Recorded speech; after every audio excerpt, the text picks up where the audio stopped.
næste.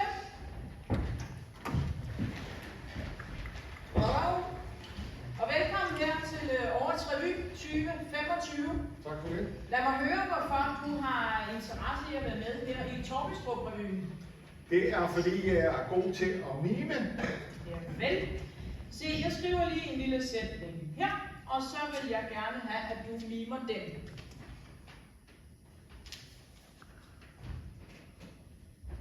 Bølgerne går højt i revyen. Ja. Publikum elsker masser af grin og god mad. Det er super flot. Det er godkendt. Mathilde, vil du måle herrens bredeste punkt? Ja, vel, fru instruktør.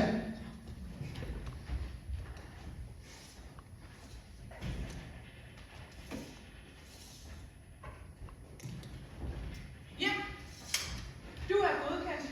Velkommen her på holdet. Tak for det. Ja, tak. Og næste? Ja, det er også mig. Ja. Og lad mig så høre, hvorfor vil du gerne være med her i revyen, Niels, igen? Jamen det er, fordi der er så trange forhold i offentlighedsrummet.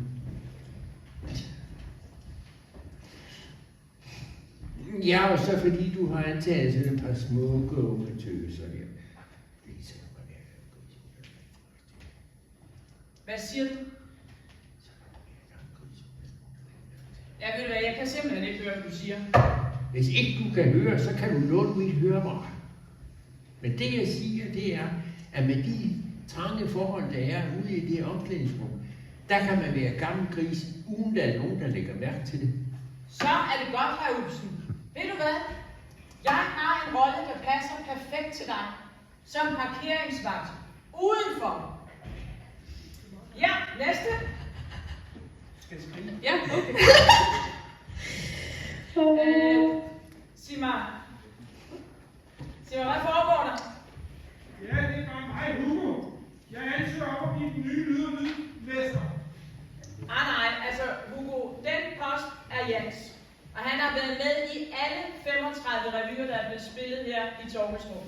Så den går ikke. Jamen, Jan han er altså gået på revypension.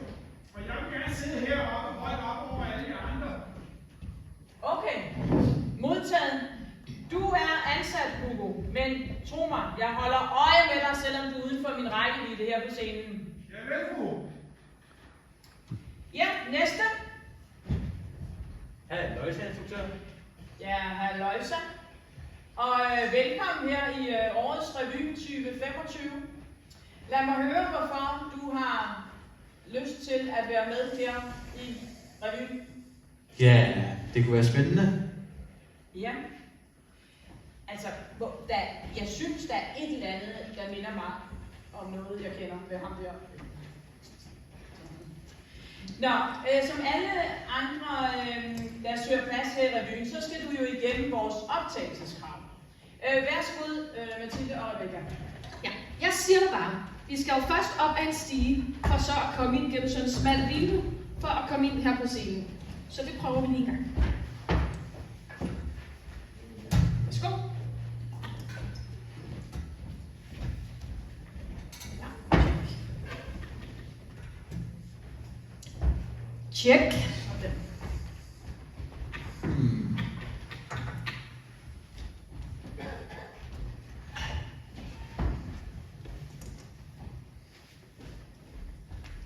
Er det alle, der skal igennem det vindue? Sig mig, hvorfor er det, at du minder mig om en, jeg kender temmelig godt?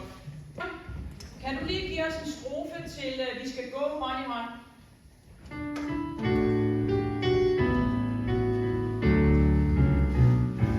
Vi skal gå hånd i hånd gennem livet, du og jeg. Nej, jeg gider altså ikke at synge.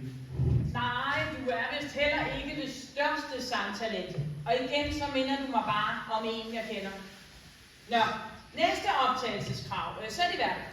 Ja, vores instruktør elsker at klæde vores mandlige skuespillere ud som damer. Ja, og de elsker det også. Kan du tage en BH på?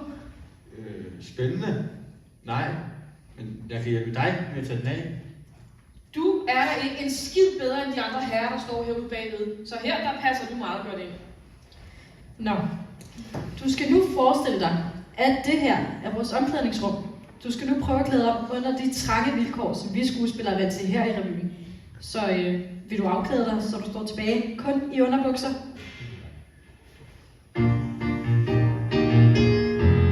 Der er fuldt fra børn, og Sofies hvide tøj springer op på den batte med en klog. Der er gang i klarinetten, og hun brækker med rumpetten. Folk er vilde, og Sofie danser go-go. Hør, sig mig lige en gang, hvad foregår der her? Og sig mig, hvad vil du? Du kommer ikke for at sige op, vel? Nej, jeg kommer for at lede efter min søn. Hvad fanden, far? Du kan da ikke komme igennem det smalle vindue. Man kan vel ikke gøre for alt man har charme og rent magnetisk. Nej, jeg gider sgu heller ikke at synge. Det anede mig nok, så du er altså en minipynt. Spændende. Ja, det skal sgu nok blive spændende. Lad os komme i gang.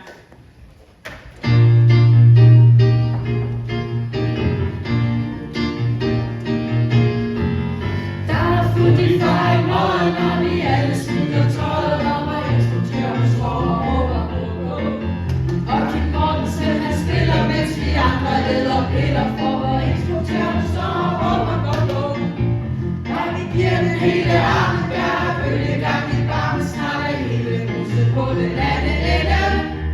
Vi forstår at sælge varen, når det svinger i gitaren, og musikken slår så løs, så kommer godt afsted. Der er liv og glæde bag, der er ingen grund til klage, når vi alle danser på, er hele salen med.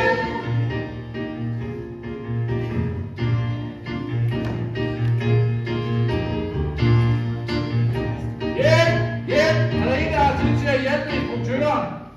Hun sidder fast i vinduet. Skal jeg vide, hvorfor det skulle være nødvendigt med parkeringsvagter? Det er jo lige midt i ingenting. Ved I det? Ej, jeg tror sgu nok, det har noget at gøre med, at alle de vil holde sådan, så de bare skal køre lige frem, når de skal hjem en gang. Eller også halvvejs ud på vejen. Hey du der, du kan ikke holde der. Kan du ikke se, at du blokerer for al trafikken? Nå, du er musiker. Jeg vil blæse på, om du kan løfte den der eller ej. Hvis ikke du kan løfte den der violinkasse, så skulle du med have taget din mor med. Flyt dig så. Alfa her. Hvor befinder du dig henne? Foxtrot her.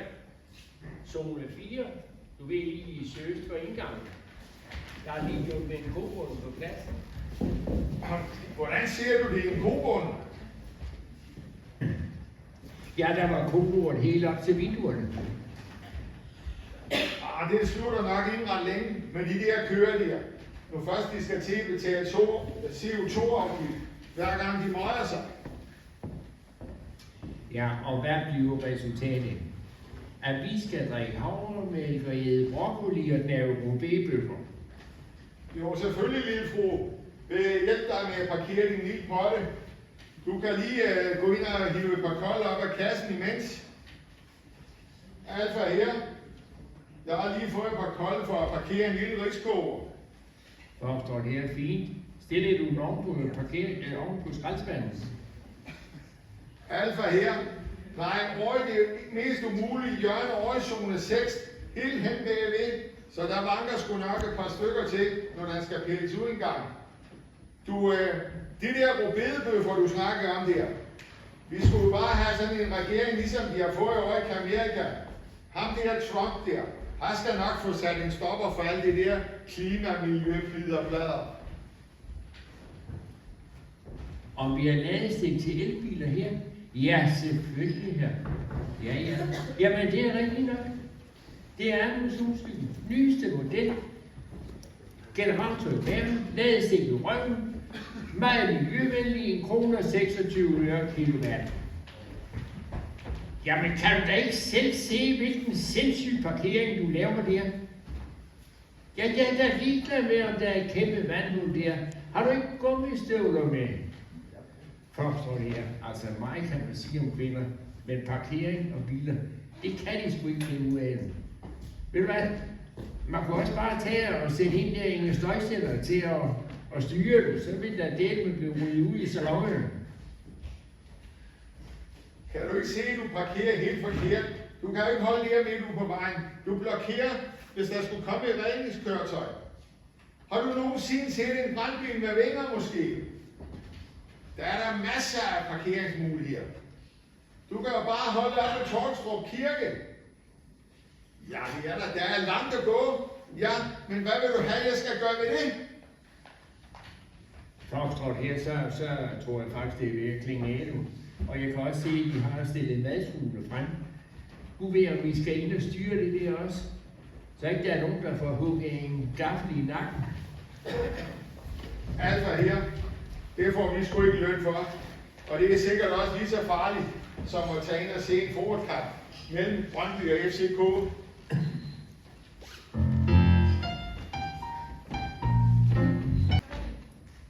Jan, hvad kigger du på? Jeg kigger ikke på noget som helst. Jo, du kigger på batteriniveauet.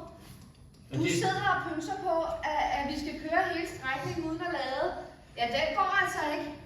Altså, det var ikke det, jeg så, eller kiggede på, eller tænkte på. Nå, okay.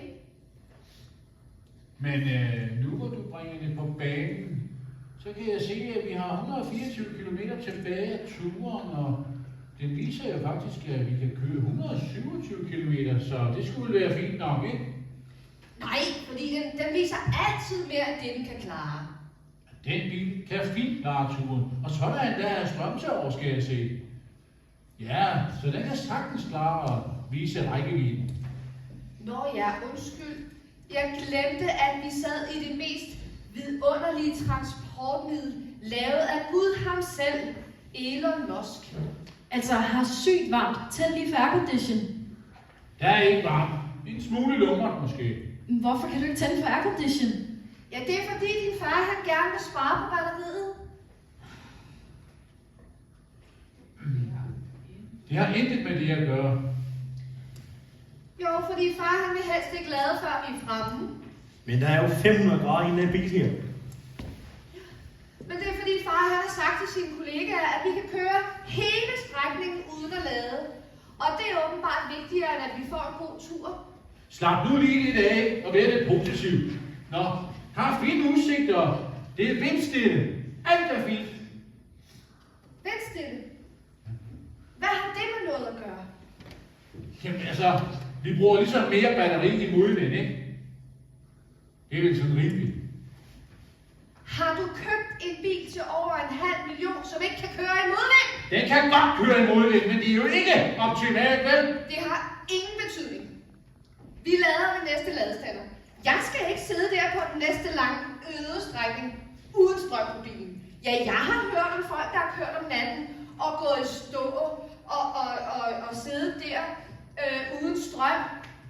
Altså, det var om vinteren i Sibirien. Jamen, det går ikke. Jeg bliver hunderad. Nej, du bliver ikke bange. Jeg får rækkeviddeangst.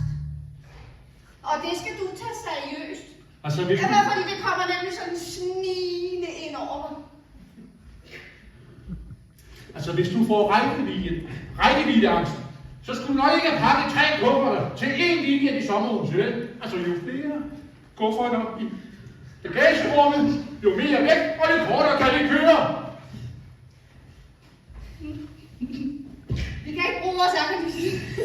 Vi kan ikke køre i modvind. Og vi kan ikke have bagage med. Jeg beklager, at jeg ikke vidste, at vi ikke kunne have bagage med til vores sommerferietur i sommerhuset.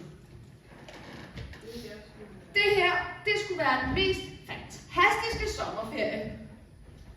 Lavet af, eller siddende, kørende i din bil er lavet af selveste muskelmanden. Elon Musk er et geni. Altså, han har bygget rumstationer og rumskib. Jeg har bygget snart en by på Mars. Nå, lige han ved, hvad han laver. Ja, så håber jeg da faktisk også, at han har bygget en ladestander på vej derop. For biler kan han da ikke finde ud af. Kan han ikke lave biler? Det tror jeg nok lige, han kan. Altså, han kan jo, der er jo både parkeringsassistent, der er fragtpilot, den kan bruge det. Men vi kan jo ikke bruge bagagerummet. Jamen, der er jo 17 tommer touchskærm her, ikke?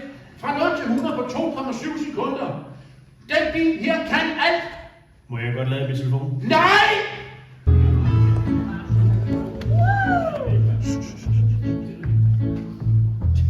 Jeg falmer, og ellers er tæt på de 70. Hvad så med kærligheden? Synger den på sidste vers. Blev gift med Svend Åge, som ikke synes sex var skæg. Så jeg fik aldrig rigtig sådan befrugtet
de skulle styre det der.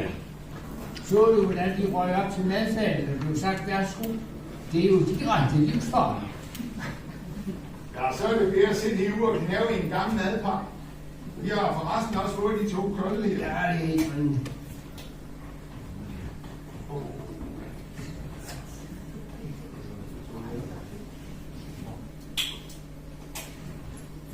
Godt. Godt. Det er jo også alt det der prættermand. Hvad mener du? Ja, du kan nok sige, som mor Mette sagde, at hvis han, Trump og ham russeren derovre, de bliver for frække, så vi bliver nødt til at give dem i afklatsning. Så kan du jo nok se, så er det godt at være lidt forberedt. Det er at have lidt prættermand i huset. Jamen, hvad har det med det egentlig at gøre? Jo, det skal jeg sige dig. Mette, hun sagde også, at vi skulle sørge for at skifte de der dåser jævnligt. Og så kan du jo nok se, så er man nødt til at æde dåsepølser, forlort skildpag og jakosting, og hvad der ellers er rare sager på dåsen. 4 dage om ugen, for ikke det skal gå til masken.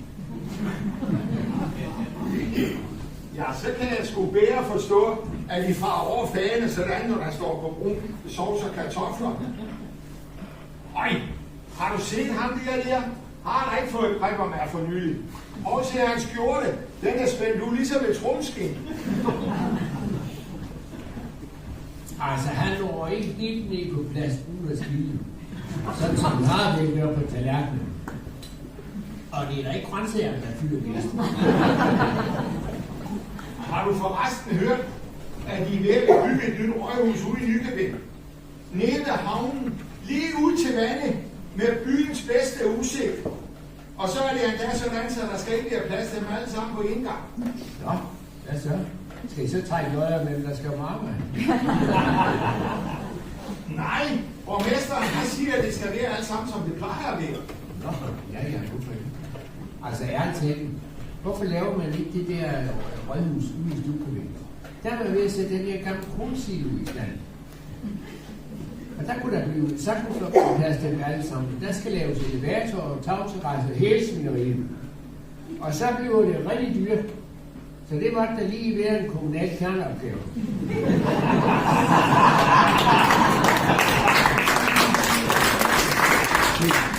Nej, det er du helt galt på den. Fordi at nu har de lige skåret bustrafikken til, sådan cirka halvdelen væk, så skal de bare til at lave det om igen.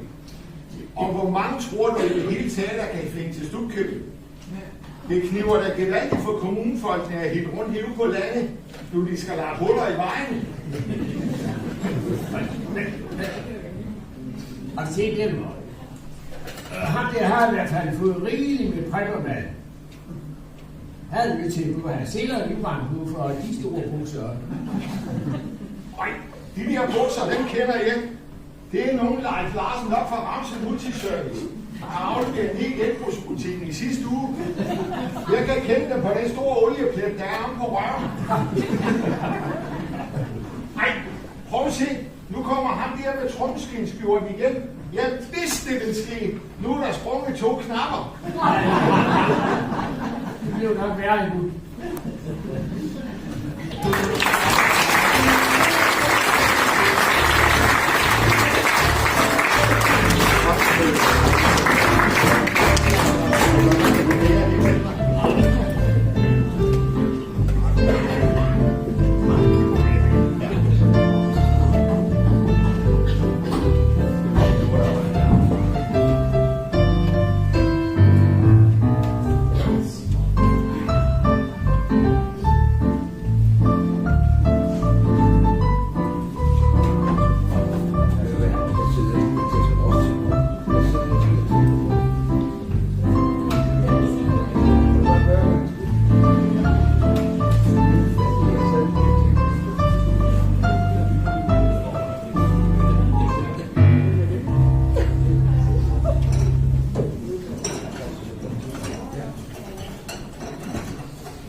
mor. Hej, mit skæg. Hvor er det dejligt at se dig. Ja, små slag, mor ikke.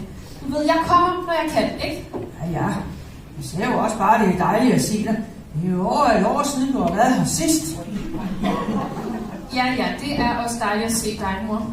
Og du har lavet kaffe, kan jeg se. Ja, det har jeg. Og du har wienerbrød med. Ej, mor, jeg kan altså ikke have wienerbrød med, hver gang jeg kommer og besøger dig, vel? Det må du forstå. Så bliver der ikke brug for det.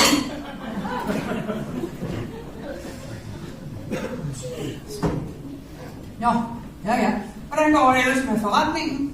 Jo, ved du hvad, mor? Jeg tror faktisk, at min bagerbutik er den mest populære i hele kommunen. Ja, så er det nok derfor, der er udsolgt af wienerbrød i dag. Hold nu op med det wienerbrød, altså. Jeg skal nok komme med det, næste gang jeg kommer og besøger dig. Det vil jeg så glæde mig til. Det næste 1,5 år. Ja, til wienerbrød altså. Det bliver dejligt. Sig mig lige en gang, mor. Kommer der ikke andre end mig og besøger dig? Nå. Jamen, der må der være andre end mig, der kigger forbi. Nej. Snakker du ikke med nogen? Nej. Hvad så med din hushjælp?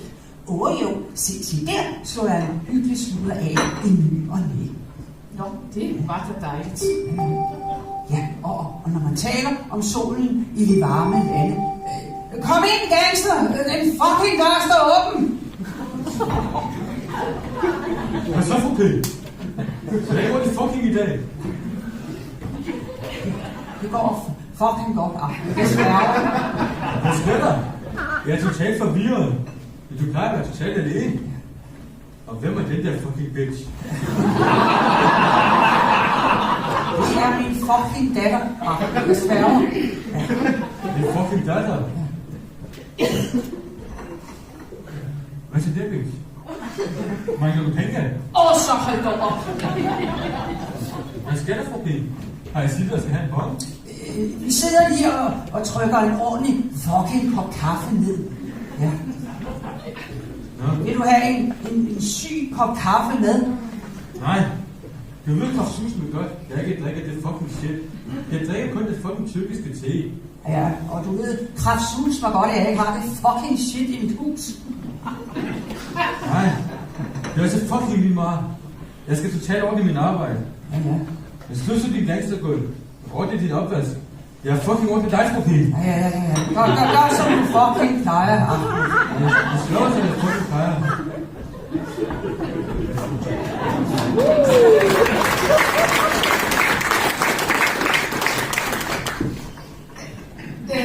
Hvad i alverden var det? Jamen, det er da min hushjælp. Den bedste, jeg nogensinde har haft i mit hjem. Okay, men hvad så med sproget? Ja, nu er der jo det ved, at de fleste hjemmehjælpere, de kommer fra de persiske lande, ikke? Så jeg har jo lært mig at tale persisk. Persisk? Ja. Og det er så hyggeligt, når han kommer. Ja. Og det var så opvasken i gruppen. Hold da op. Og støvsugningen. Upti, væk. Hold da. Altså, han er godt nok hurtig, var. Men gør han det så ordentligt? Ja, nu er det jo det ved det. Han har jo kun en halv time, så skal han jo bruge mindst tid på det uvæsentlige og mest tid på det væsentlige. Og nogle gange, så har han rent faktisk wienerbrød med. Hold så kæft med det wienerbrød! Altså, hvis det der er det uvæsentlige, hvad er så det væsentlige? Jamen, det er da mig, søde barn. Hvad? For helvede, fru P. Du spilder den tid på den fucking snak. Ja. Men vi skal have det fucking tyrkiske bad nu. Ja, du stresser mig aftenen.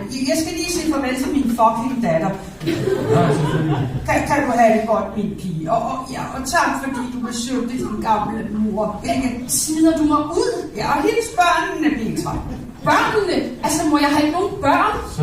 Så, bitch. Nu slapper du lige lidt af. Ja, du smutter hertil, og jeg smutter med mutti. Hvad fanden, bitch? Du er sgu da hele bagerpositionen. Nede for Bollebazaren. Nede for den hovedgade. Det er slet ikke, bitch. Du laver en god wienerbrød. Hold så kæft!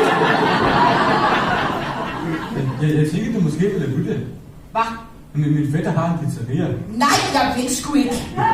Fucking dansker. Juhu! Jeg er klar med baby. Fucking klar? Ja, ja. Jeg er fucking klar. Ja. Har du husket dit wienerbrød? Fuck den wienerbrød. Jeg vil have couscous.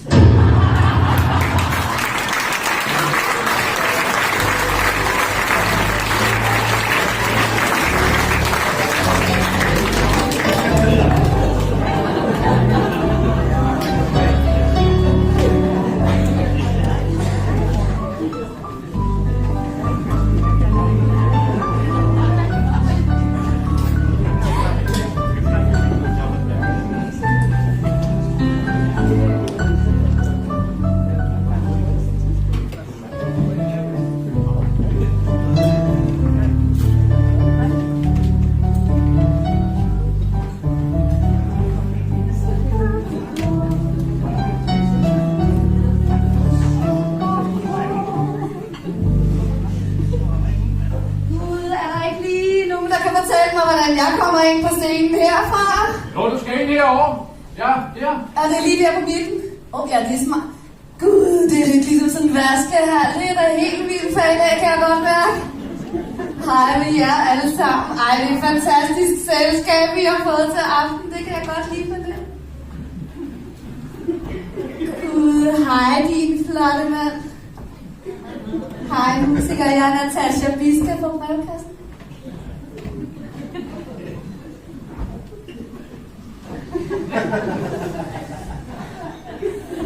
Har jeg ikke set dig før?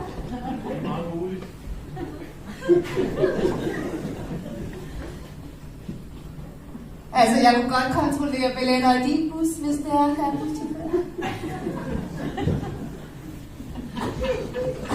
Gud, der er jo mange dejlige mænd herinde i dag, kan jeg se. Ja, så var det godt nok ærgerligt, jeg fik den lange nederdel på i dag.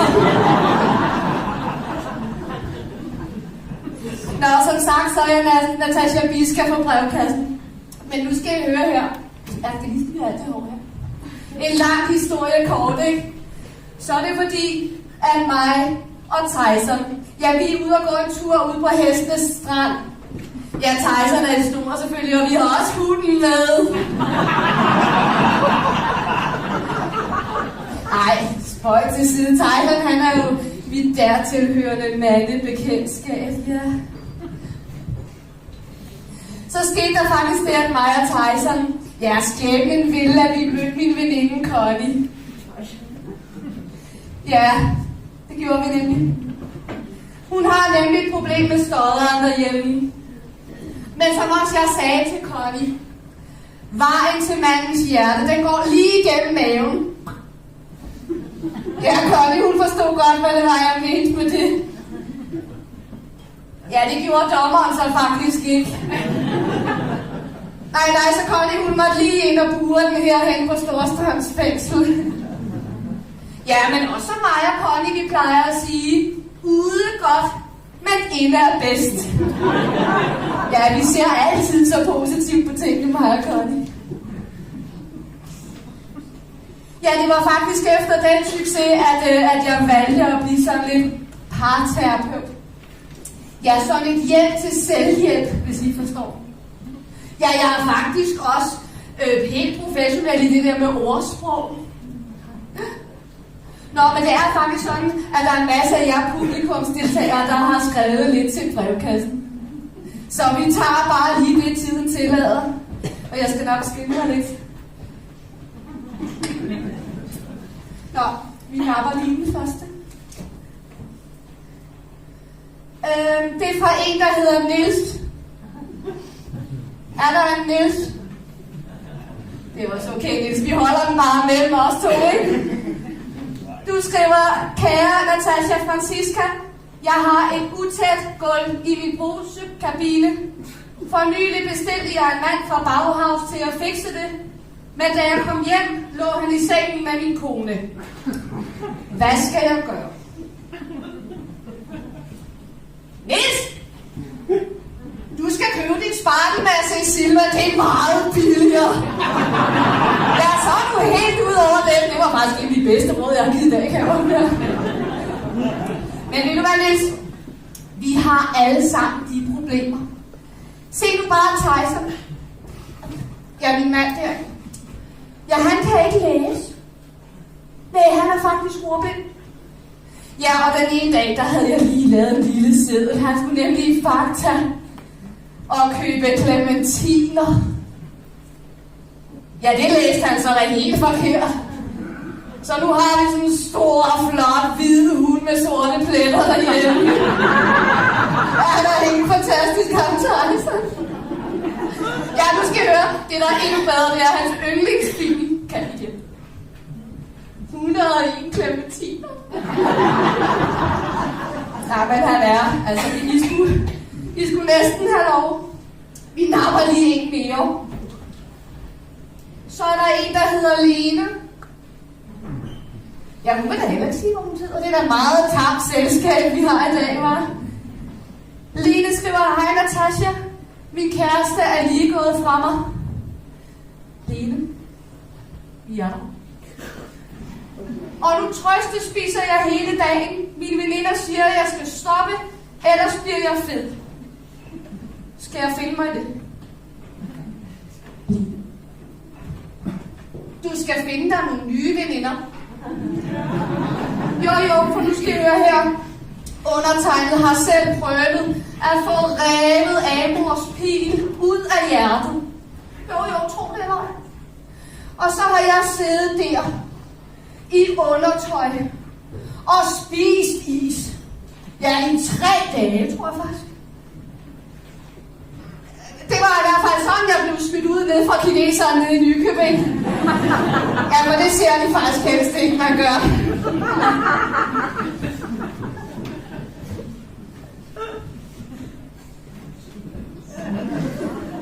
Vi havde lige lidt kontrovers derovre, jeg lige skulle have sat på plads.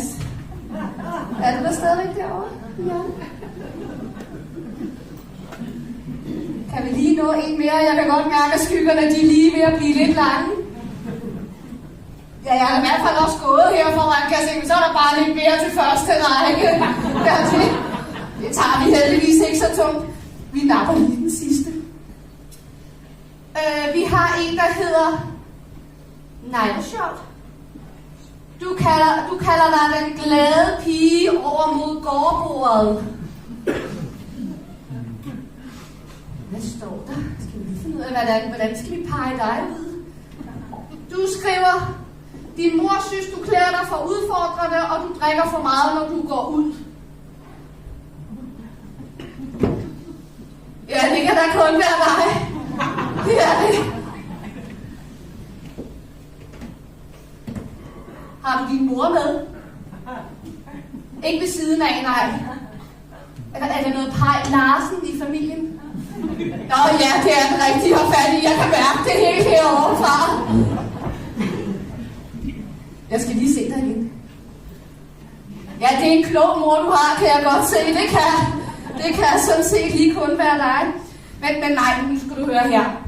Det der med lige at give det lidt gas, som man siger. Jeg har også selv prøvet det der med at lige måske få en tår over tørsten. Ja, og det der at have problemer med sine pårørende måske lige synes, at det er til kanten, fordi jeg fik måske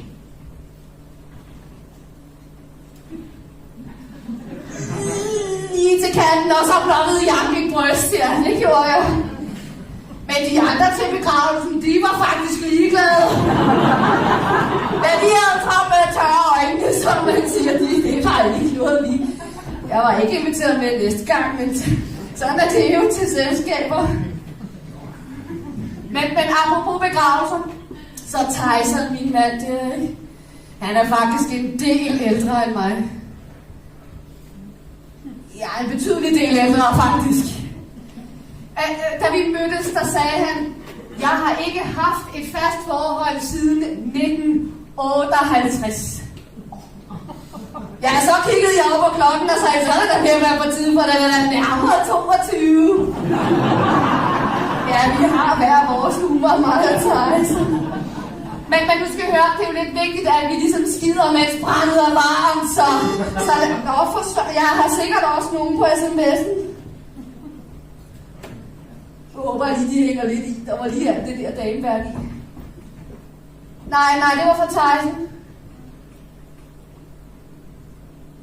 Ja, det er svært at læse, kan jeg godt fortælle jer. Lige før man skulle have sådan en Google Translate ind over sådan en besked fra dem.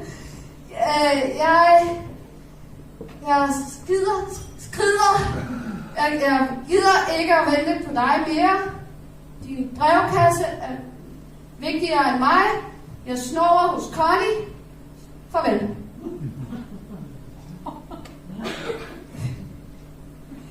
Ja, nu tænker jeg så lige, at jeg lige gør som manden og smutter.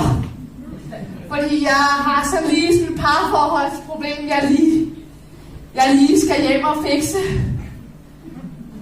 Så jeg skal lige så et frø her, kan man mærke. Hej.